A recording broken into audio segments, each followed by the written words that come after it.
that I myself have, and maybe a few of the viewers as well. Love your questions.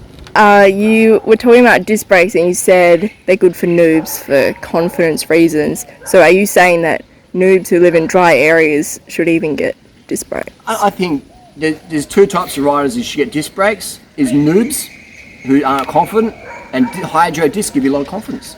Second type would be the gravel riders, the mountain bikers, the bike messengers in the wet weather who want that, they live in England and they want that wet weather stopping dependability for sure, and they're riding on dirt.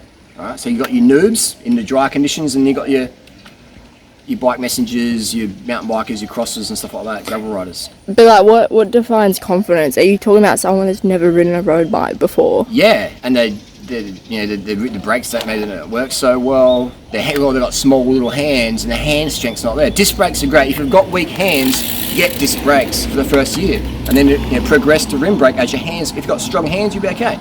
If you've got small little girl hands, not that strong, nothing wrong with that.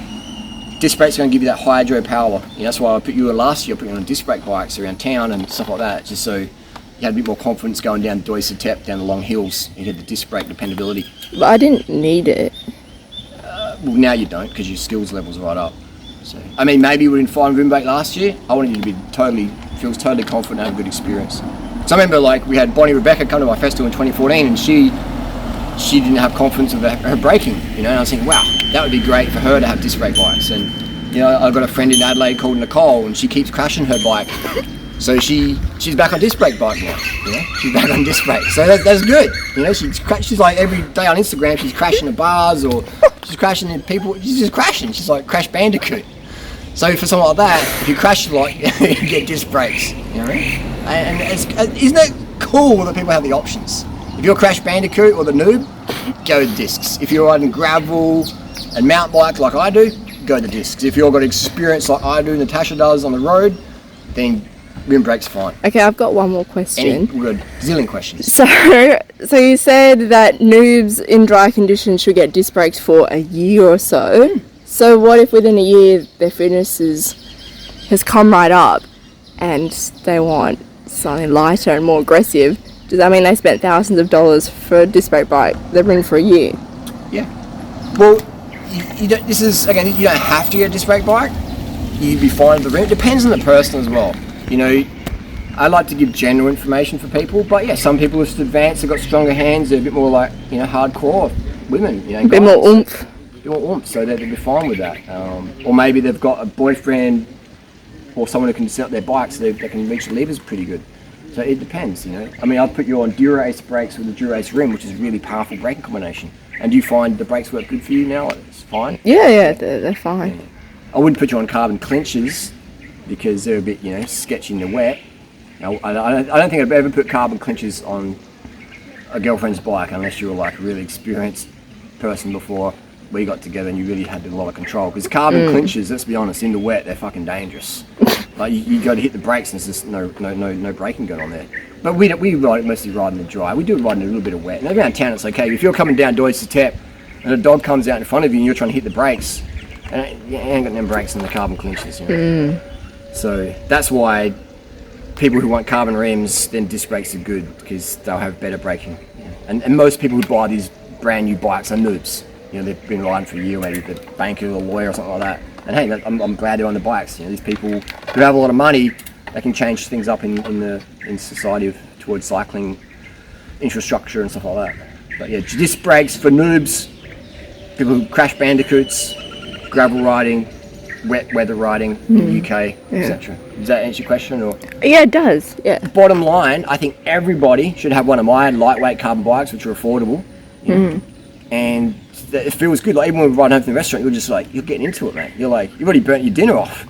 Riding home, you're just like fucking launching it. If you're on a heavy, cumbersome bike, imagine if you had to ride a beach cruiser. It's not motivating. It's like motivating. Far out. I have to ride 8Ks home now. Yeah, on a beach cruiser, it's like, man. No. So put your girl on a super lightweight durianrider spec carbon bike from durianrider.com and get her fit, get her lean, get her a light bike. Buy one. And the good thing with these ones, if you crash and crack them, ain't that expensive compared if you buy a Tarmac or a Trekker. It's like double, triple, 5 times the price.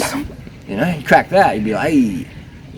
These ones, you just fix them up, boom, back on the road. So No worries. And they're cheap. You crack a fork on one of my bikes, it's maybe, I don't know, $70, $100 or something. It's crazy cheap. Crack a fork on an S-Work Tarmac, it's like $800-900. Especially those new Venge forks, or the new Canyon forks, or the new Cervelo forks. It's like, mate, gotta get a second mortgage for a broken fork. It's crazy. It's crazy. Alright, well, I think that's covered. Yeah, just one last conclusion. I would say go to a good bike shop and test ride. Test ride your disc brake bike. Test ride a lightweight road bike, you know? And then decide what you feel most comfortable on. Because I can give you all the advice in the world, but if you don't feel comfortable on a lightweight rim brake bike because the brakes don't work properly, you're probably not going to ride. So get that heavier disc brake bike, have that year of confidence, and then jump onto lightweight carbon. If today lightweight carbon's too fast for you, get a slower bike, but test ride, then decide. And any good bike shop should have a few demo bikes that you could just ride around the car park, or leave your license and go around the block and get a feel for that. But man, cycling, what a sport. What a way to move your body. But good for the environment, good for your ass, good for everything. I mean, look at Natasha's physique, look at my physique. I mean, my physique's not that standout, but Natasha's causing accidents over here. Everyone's just like, people are dropping their phones, they're just dropping their jaws, they're dropping their tongues up. It's like the My Little Pony Target size 4 shorts got from Mariba op shop, $2. People loving it. Natasha gets more attention in her op shop outfit than any supermodel walking down the street. How that outfit cost you $4? You should see it once on the floor. So anyway, that's the video there. If you've got any questions down below, hit us up live on the ground here in Penang, Malaysia. Penang. This is Penang. I'm calling you. It's going to be called Penang. These mountains, put some pain in your legs. Penang, Malaysia.